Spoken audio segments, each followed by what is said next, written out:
Masechet Shabbat Daf Kaf, on commence Bezrat Hashem à la deuxième ligne à la Gemara.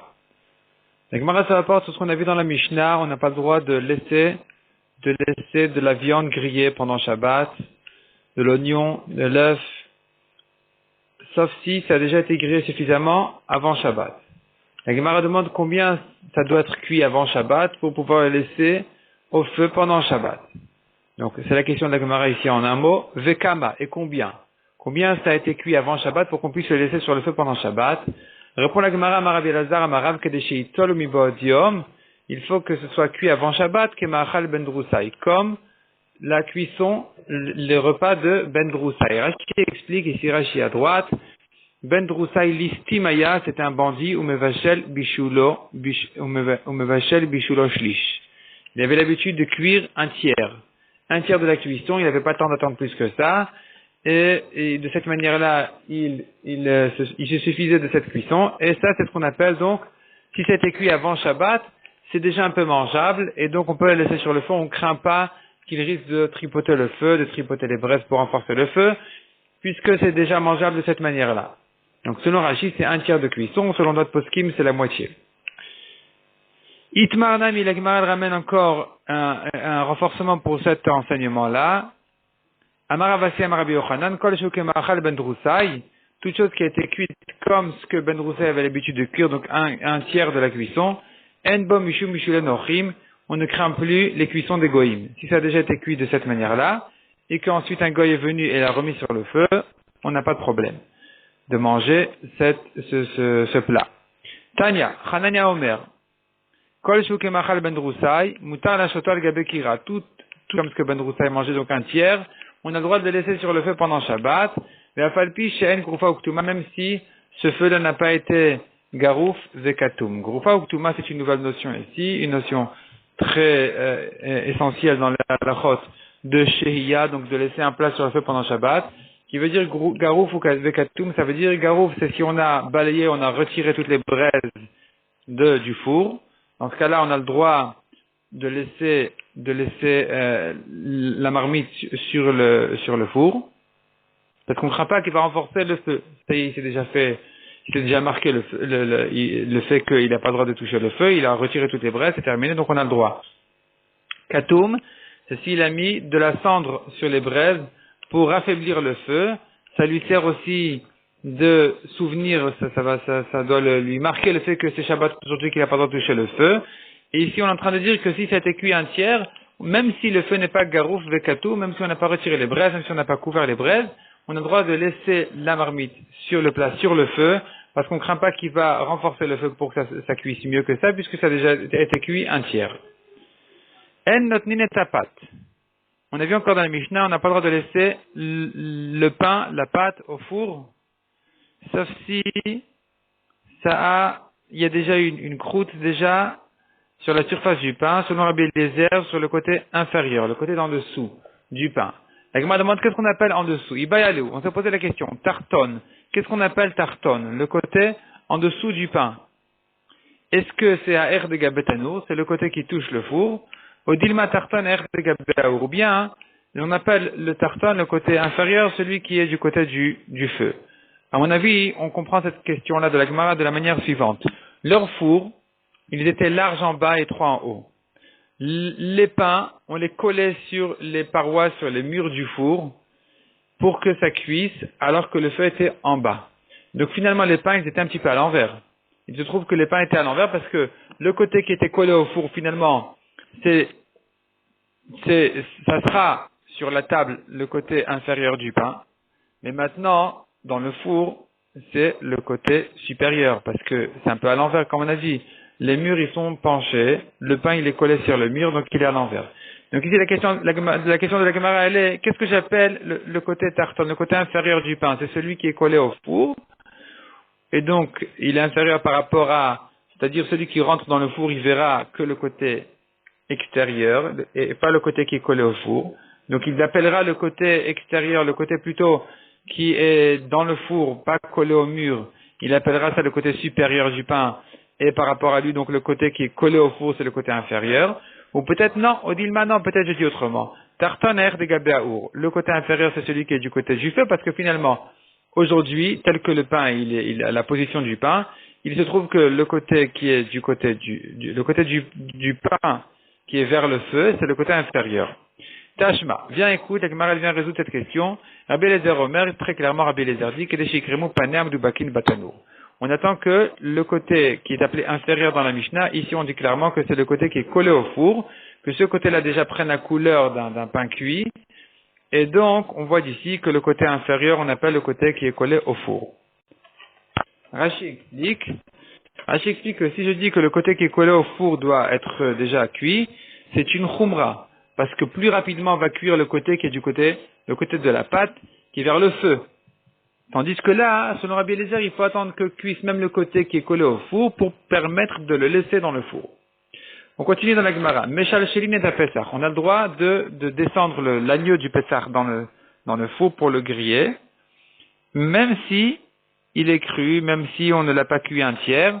Ici, ça sera permis. Pourquoi c'est différent d'une autre viande? Répond la Gemara. Maïtama demande la Gemara. Mishum de Bnei Chavura Zrizin Hen.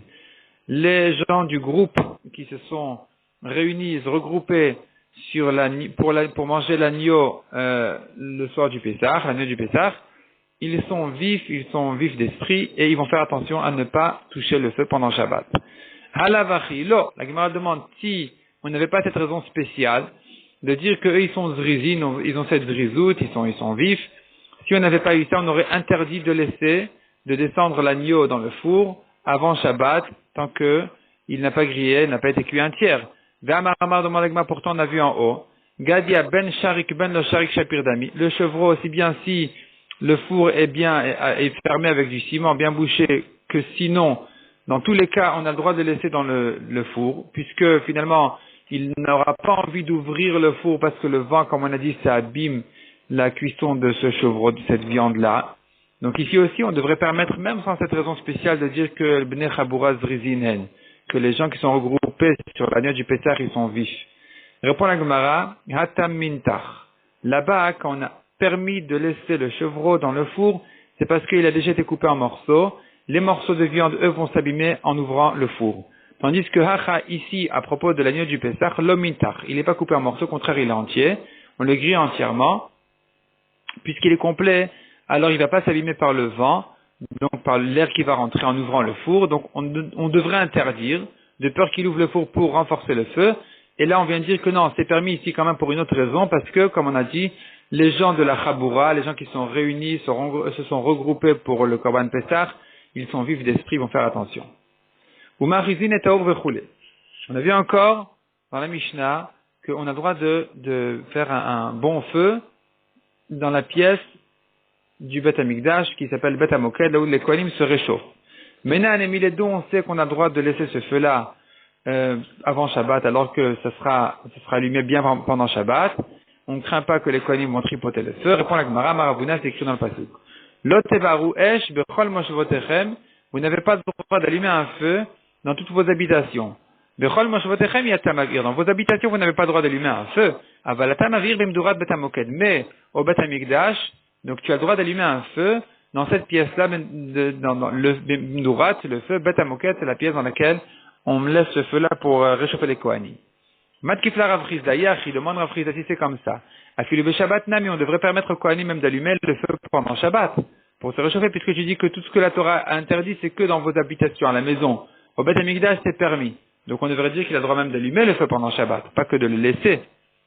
Et là, Rav Chizda donc vient avec une autre explication pour la Mishnah, en disant comme ça.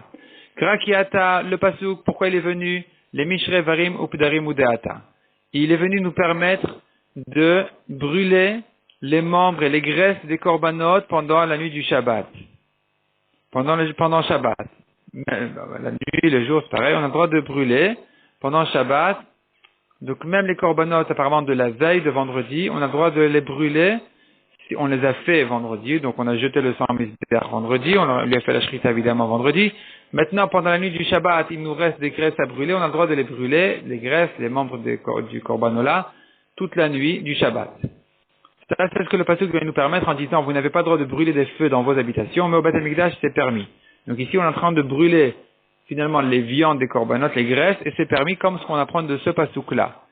Maintenant, la raison pour laquelle on a permis aux Kohanim de se réchauffer au feu du Beth Hamoked, alors qu'on ne craint pas ici, contrairement à l'habitude où on craint que quelqu'un risque de renforcer le feu, la raison, c'est une autre raison, c'est pas du pasouk, c'est Vekohanim, dit la Gemara, Vekohanim Zrizin Hen.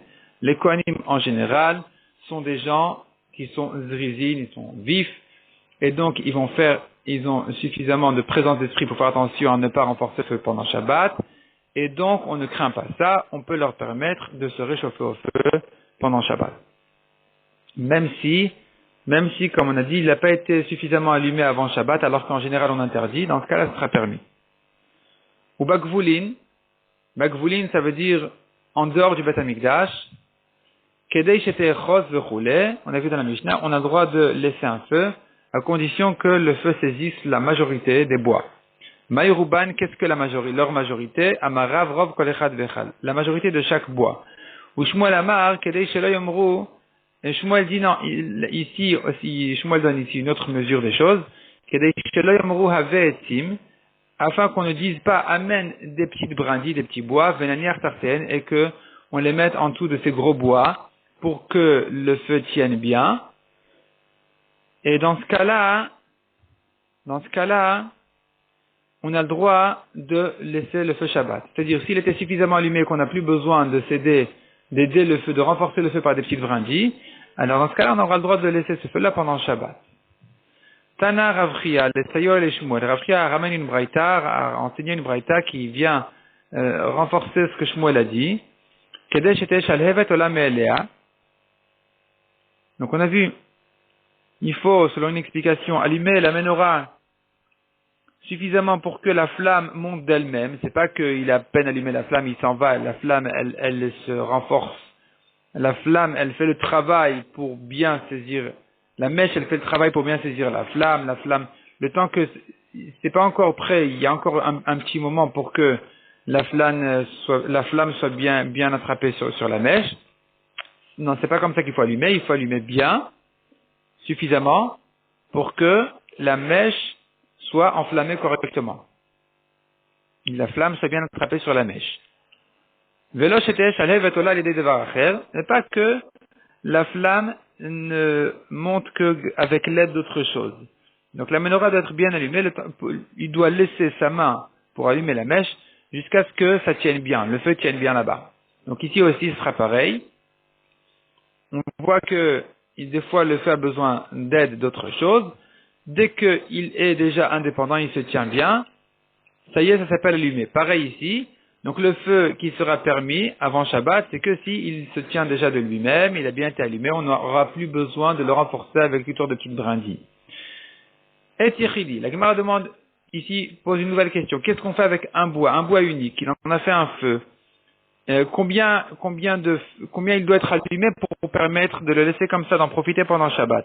Ravama Rov Ovio, Rava dit la majorité de son épaisseur, Vamrela de Rov Ekefo, autre version, c'est pas la majorité de son épaisseur, mais la majorité de sa taille, de son tour, son périmètre. Amar Rafapa Ilkar, Rafapa conclut donc, puisque c'est comme ça, alors Beinan Rov Ovio ou Beinan Rov Ekefo. Puisqu'on a une discussion, on ne sait pas qu'est-ce qu'il faut les deux. Il faut qu'il soit enflammé dans la majorité de son épaisseur et aussi la majorité de sa largeur, sa taille. Ketadei, la Gemara ramène que c'est une discussion de Tanaïm déjà. Rabchia Amar Kedei Shishachet Ha'etz Mimlechet Ha'uman. Rabchia dit, il faut que le bois soit déjà abîmé, on ne puisse plus l'utiliser pour en faire des armoires, des objets. Donc ça veut dire que le feu déjà a saisi la majorité de son épaisseur. Parce que si c'est pas la majorité de son épaisseur, et que le feu a été allumé que un peu tout autour, alors on pourra couper les endroits qui ont été allumés et utiliser le milieu. Mais si je dis la majorité de son épaisseur, c'est terminé. On ne peut plus rien faire de ce bois-là. Donc ici on a déjà un avis qui pense que la moitié de l'épaisseur. Rabbi Yehuda ben Betera Omer, par contre, Rabbi Yehuda lui ben Betera il pense le temps que le feu saisisse les deux côtés du bois, c'est là c'est ça la mesure qu'on a donnée ici pour permettre de laisser ce feu pendant Shabbat.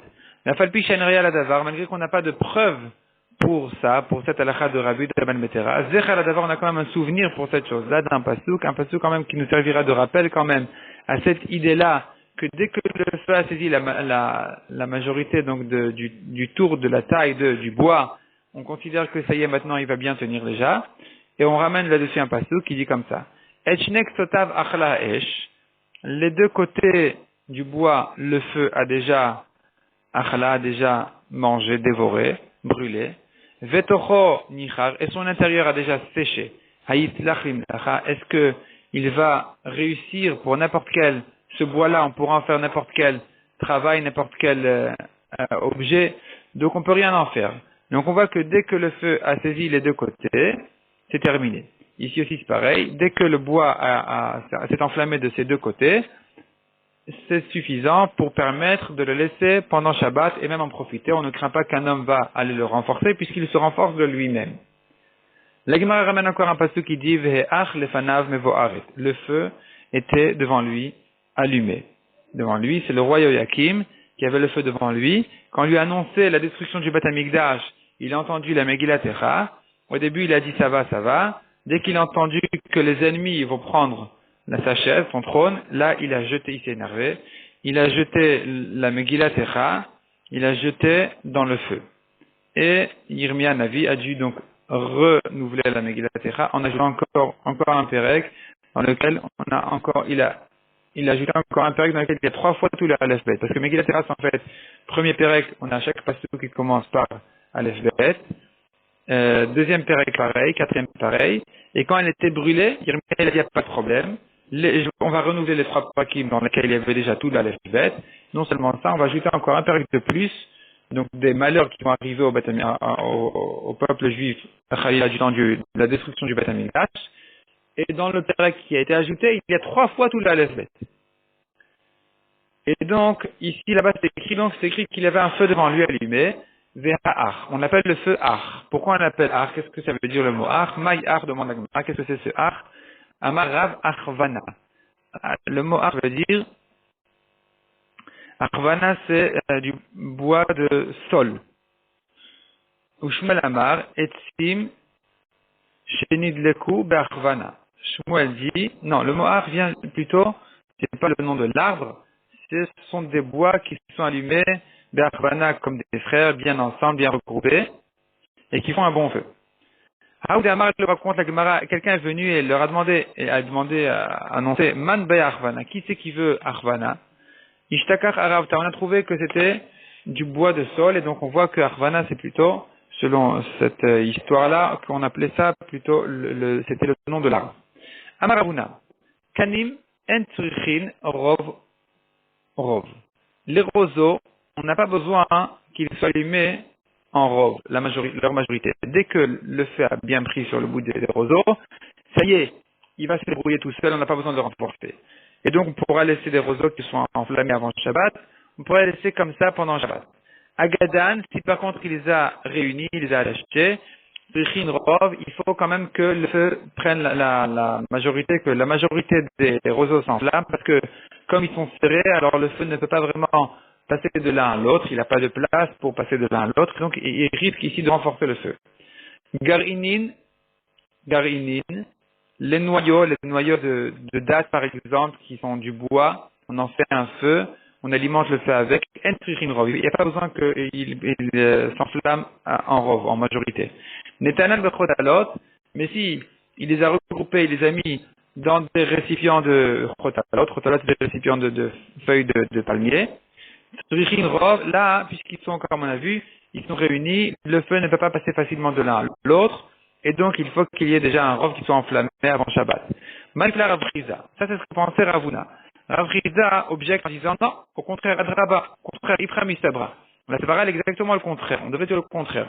Kanim, Mevadran, les roseaux, ils sont dispersés. Donc, le feu ne passe pas facilement de l'un à l'autre. Il va s'éteindre avant de passer à l'autre. On risque de tripoter le feu pendant Shabbat, les bois pendant Shabbat. Agadan, mais s'il les a regroupés, il les a attachés. Le Padran, ici ils ne sont pas dispersés, le feu va passer facilement de l'un à l'autre, dans ce cas-là on devrait permettre.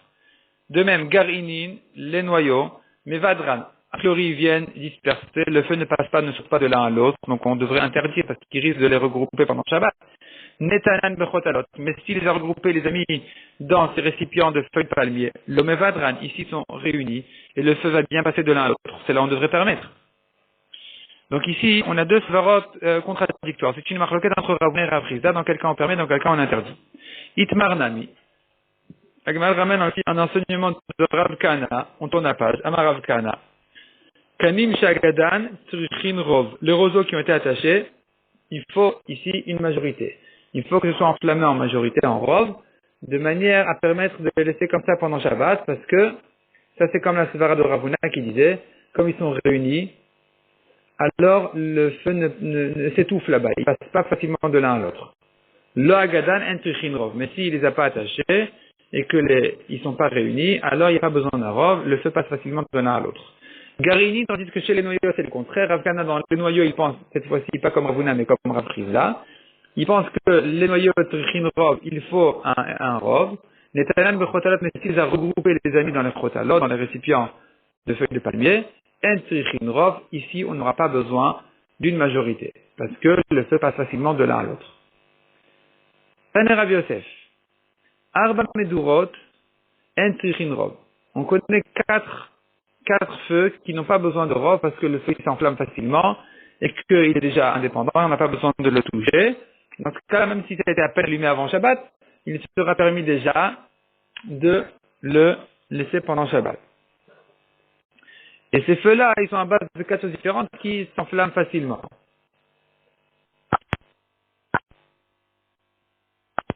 Et alors, quelles sont ces quatre choses-là? Véchel Zefet, Zefet c'est du bitume, Véchel Gofri du soufre, Véchel Gvina du fromage, Véchel Revav. Alors ici, on a une correction. On a une correction ici dans le gant de Vilna. Au lieu de Gvina, il dit Kira. Kira, c'est de la cire. Véchel Revav. Revav, c'est de l'huile, toutes sortes de graisses, de choses comme ça. Et bien, ces feux-là, comme on a dit, ils tiennent bien. On ne craint pas de les laisser comme ça pendant Shabbat. Matni Latana, dans une braïta, on a enseigné Af Shel Kash Veshel Gvava. Kash et Gvava, c'est des sortes de paille. Et donc, Kash, c'est la paille. Gvava, c'est ce qu'on ramasse du champ après qu'on ait ramassé la récolte.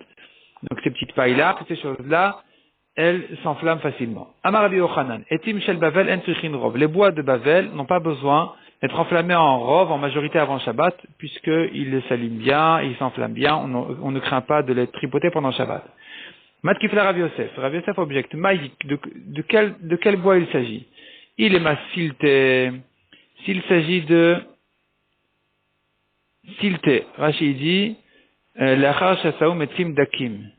Une fois qu'on en a fait des petits bois, et c'est là, on dit que ça s'enflamme facilement.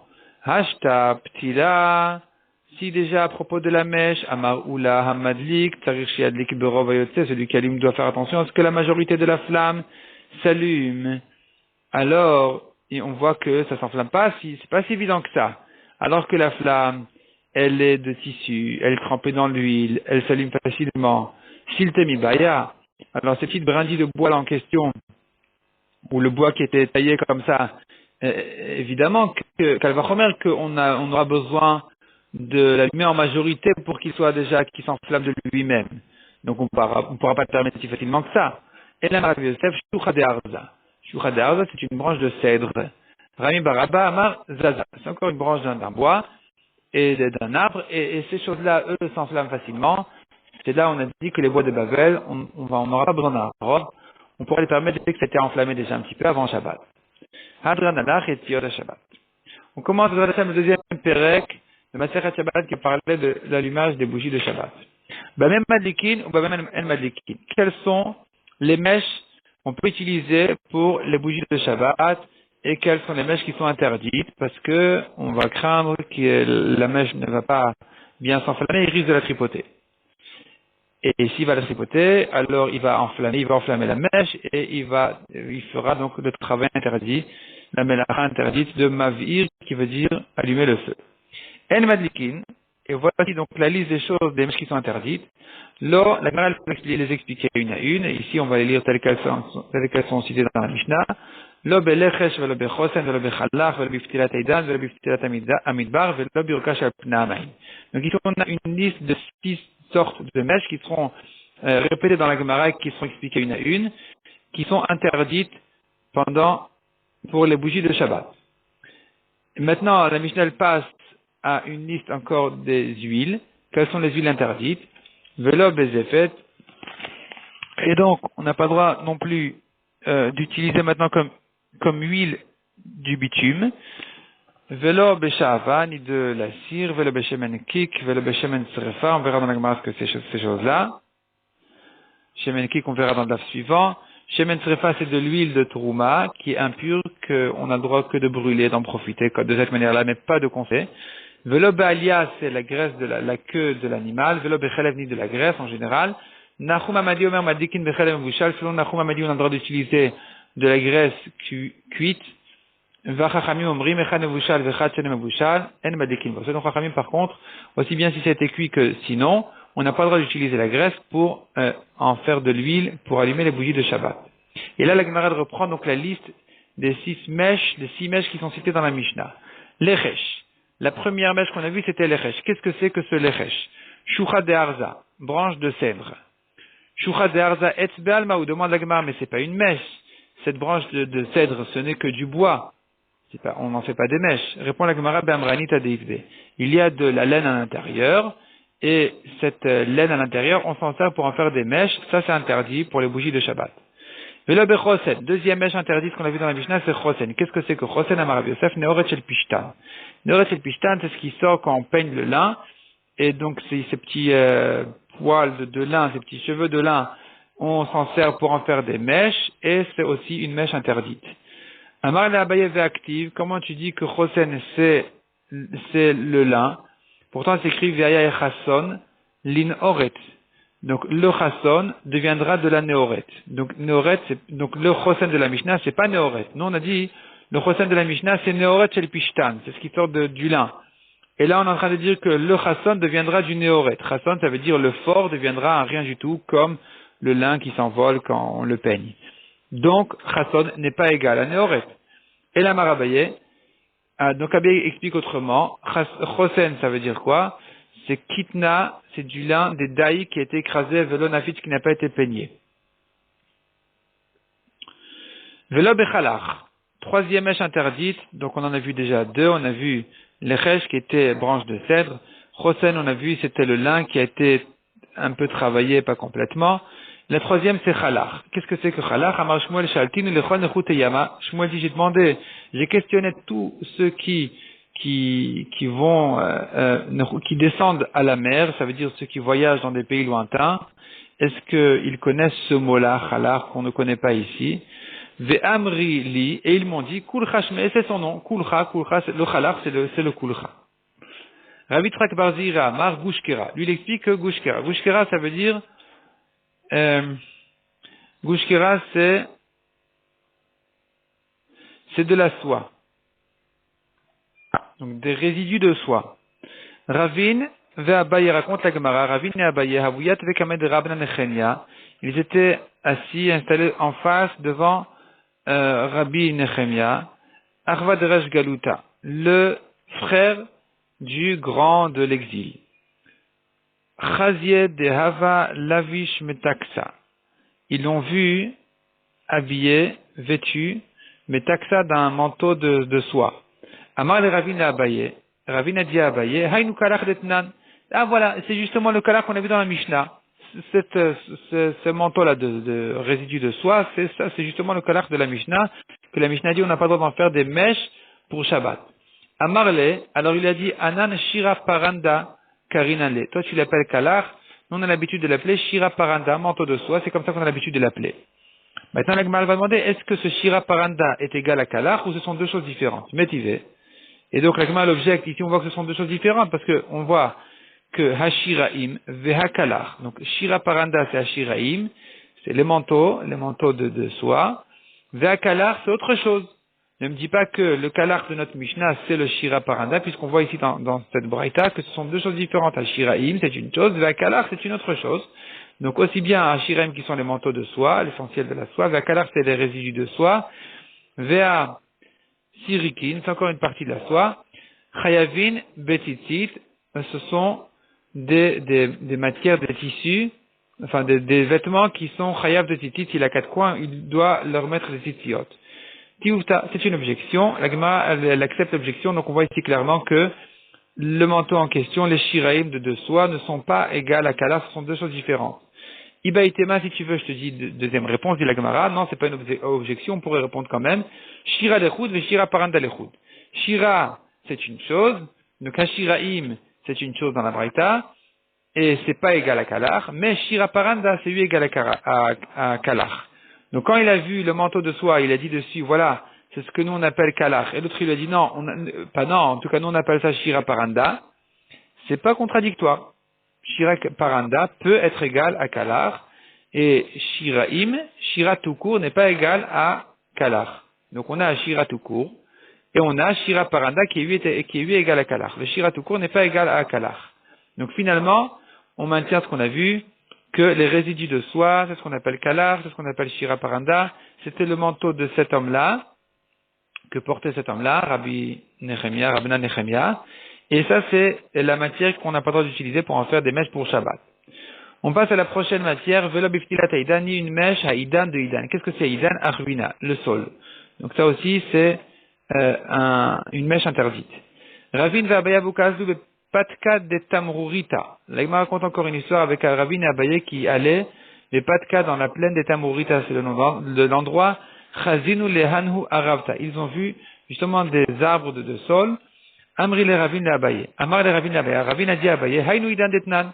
Ça, voilà le idan de la Mishnah. On a dit ptilata idan. Qu'est-ce que c'est que cette mèche-là de idan? Idan, c'est justement ces arbres-là. Amar le hayet be'almaou. Il a demandé, mais ça c'est un arbre, c'est du bois, c'est pas des mèches. Kalas ve'arvel, il a épluché un petit peu le bois, il lui a montré. Amranita de bene bene, la laine qui est entre le tronc et l'épluchure du bois, du tronc, enfin de l'arbre.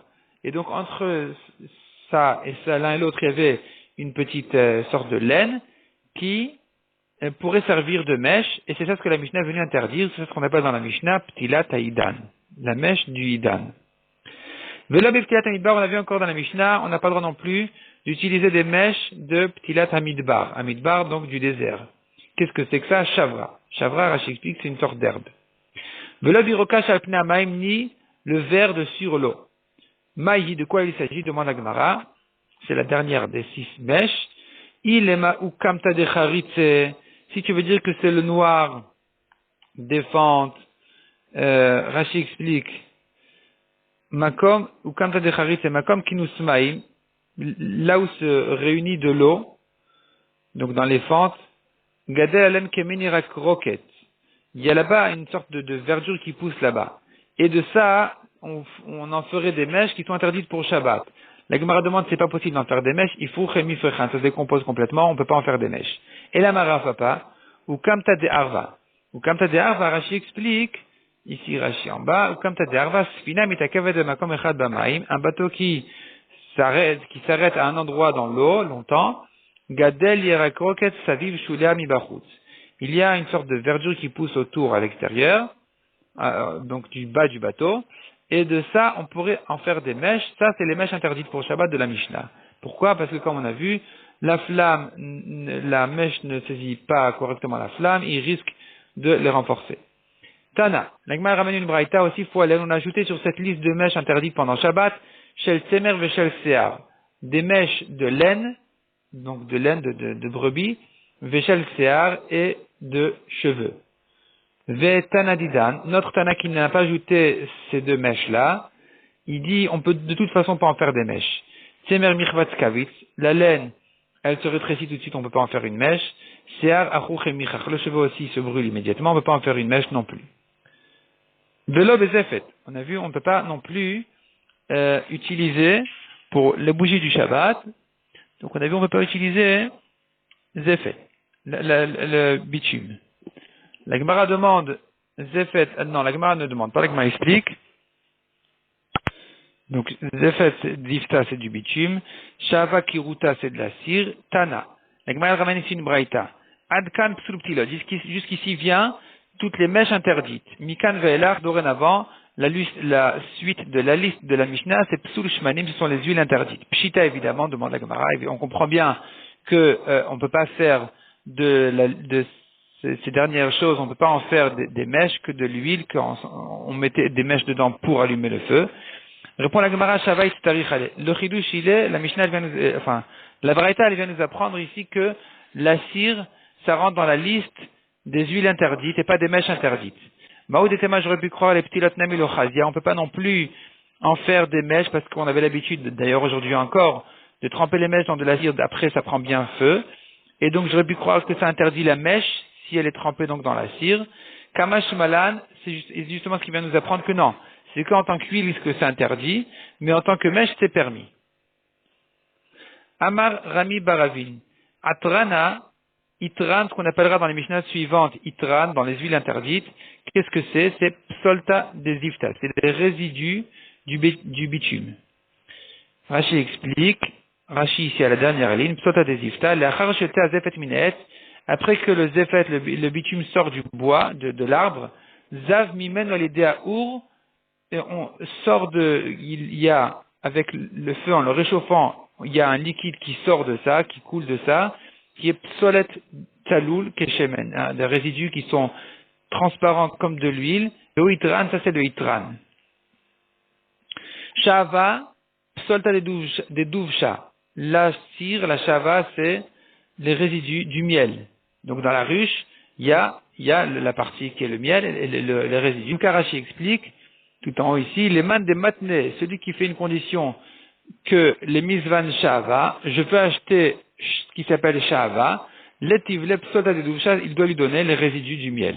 Donc c'est pour ça qu'on a besoin d'expliquer ces choses-là, qu'est-ce qu'elles sont exactement, de manière à savoir qu'est-ce qu'il a convenu avec lui à lui vendre, à lui acheter. On s'arrête là pour aujourd'hui.